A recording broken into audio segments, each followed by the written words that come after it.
CK ടോക്സിന്റെ മറ്റൊരു football ടോക്കിലേക്ക് എല്ലാവർക്കും ഒരിക്കൽ കൂടി സ്വാഗതം. നമ്മൾ ഇന്നത്തെ ഒരു വീഡിയോയിൽ ചർച്ച ചെയ്യാനും പോകുന്നത് കുറച്ച് ദിവസങ്ങളായി കൊണ്ട് തന്നെ സമൂഹ മാധ്യമങ്ങളിലും കൂടാതെ തന്നെ സോഷ്യൽ മീഡിയയിലൊക്കെ വമ്പൻ വാർത്ത അഥവാ ചർച്ചയായിക്കൊണ്ടിരിക്കുന്ന കേരള ബ്ലാസ്റ്റേഴ്സ് എഫ്സിയുടെ ഗ്രീക്ക് സ്ട്രൈക്കറായ ദിമിത്രിയോസ് ഡയമൻഡക്കോസിന്റെ കോൺട്രാക്റ്റുമായി അനുബന്ധിച്ചുള്ള അപ്ഡേറ്റ് ആണ്. അപ്പോൾ ഏതായാലും വിശദമായ വീഡിയോയിലോട്ട് കടക്കുന്നതിന് മുമ്പായിട്ട് നിങ്ങൾ എല്ലാവരും ഈ ചാനൽ ഒന്ന് സബ്സ്ക്രൈബ് ചെയ്തു വെക്കാൻ ശ്രമിക്കുക. നമുക്കറിയാം അടുത്ത ISL സീസണിലേക്കുള്ള താരങ്ങളുടെ കരാറുകളുടെ കാര്യത്തിലൊക്കെ നീക്കങ്ങൾ തുടങ്ങി കഴിഞ്ഞിട്ടുണ്ട് നിലവിൽ കേരള ബ്ലാസ്റ്റേഴ്സ്. ഈ ഒരു ISLന്റെ 10ാമത്തെ സീസൺ അവസാനിച്ചിട്ടില്ല എങ്കിലും എല്ലാ കാര്യത്തിലും സൂപ്പർ ഫാസ്റ്റ് ആയ കരോലിസ് കിന്നിസ് അഥവാ കേരള ബ്ലാസ്റ്റേഴ്സ് എഫ്സിയുടെ സ്പോർട്ടിംഗ് ഡയറക്ടറാണ് ഈ ഒരു നീക്കത്തിനെല്ലാം തന്നെ ചുക്കാൻ പിടിക്കുന്നത്. ഗ്രീക്ക് താരവും കൂടാതെ തന്നെ കേരള ബ്ലാസ്റ്റേഴ്സ് എഫ്സിയുടെ ഗോളഡ് വീരനുമായ ദിമിത്രിയോസിനെ പിടിച്ചു നിർത്തുക എന്ന വലിയ ദൗത്യമാണ് നിലവിൽ STക്ക് മുന്നിലുള്ളത്. ദിമിത്രിയോസിനെ സ്വന്തമാക്കാൻ ആഗ്രഹം പ്രകടിപ്പിച്ച നിലവിൽ ISLിലെ തന്നെ വമ്പൻ ക്ലബ്ബുകൾ മുന്നോട്ട് വന്നിട്ടുണ്ട്. സാലറി കൂട്ടണമെന്ന ദിമിത്രിയോസിന്റെ ആവശ്യം കേരള ബ്ലാസ്റ്റേഴ്സ് എഫ്സി കഴിഞ്ഞ ദിവസം തള്ളിക്കളഞ്ഞിട്ടുണ്ട്. ഇതോടെ താരം ടീം വിടാനുള്ള സാധ്യത കൂടുതൽ തന്നെയാണ്. ഈ ഒരു സീസണിൽ 3 കോടി രൂപയിലധികമാണ് താരം കേരള ബ്ലാസ്റ്റേഴ്സ് എഫ്സിയോട് പ്രതിഫലമായി ആവശ്യപ്പെട്ടിട്ടുള്ളത്. എന്നാൽ ഇത്രയും വലിയൊരു സാലറി കേരള ബ്ലാസ്റ്റേഴ്സ് എഫ്സി ദിമിത്രിയോസിന് നൽകില്ല എന്ന് വ്യക്തമാക്കിയിട്ടുണ്ട്. നമുക്കറിയാം നായകനായ അഡ്രിയാൻ ലൂണയുടെ സാലറിയാണ് ദിമിയുടെ ബ്ലാസ്റ്റേഴ്സിനെ നിലനിൽപ്പിനെ ബാധിക്കുന്നത് എന്നുള്ളത്.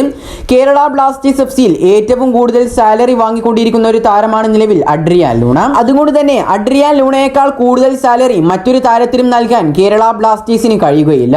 അതുകൂടാതെ തന്നെ ലൂണയുമായുള്ള കരാറിലും ഈ കാര്യം വ്യക്തമാക്കിയിട്ടുമുണ്ട്. ദിമിക്ക് 3 കോടി കൊടുക്കാൻ മാനേജ്മെന്റ് സമ്മതിച്ചാൽ ലൂണയുടെ പ്രതിഫലവും വലിയ തോതിൽ ഉയർത്തേണ്ടി വരും. ഇത് ടീമിനെ വലിയ ബാധ്യതയിലേക്ക് തള്ളി അയക്കുകയും ചെയ്യും.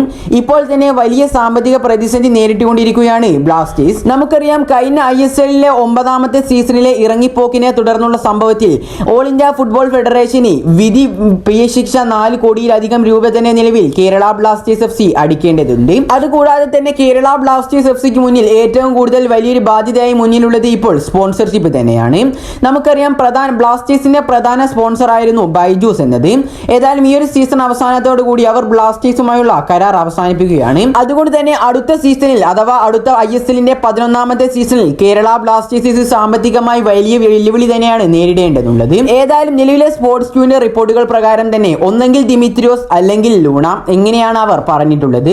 ഏതായാലും ലൂണയുടെ അതേ പ്രതിഫലമാണ് ദിമിത്രിയോസ് ബ്ലാസ്റ്റേഴ്സിനോട് ചോദിച്ചിട്ടുള്ളത്.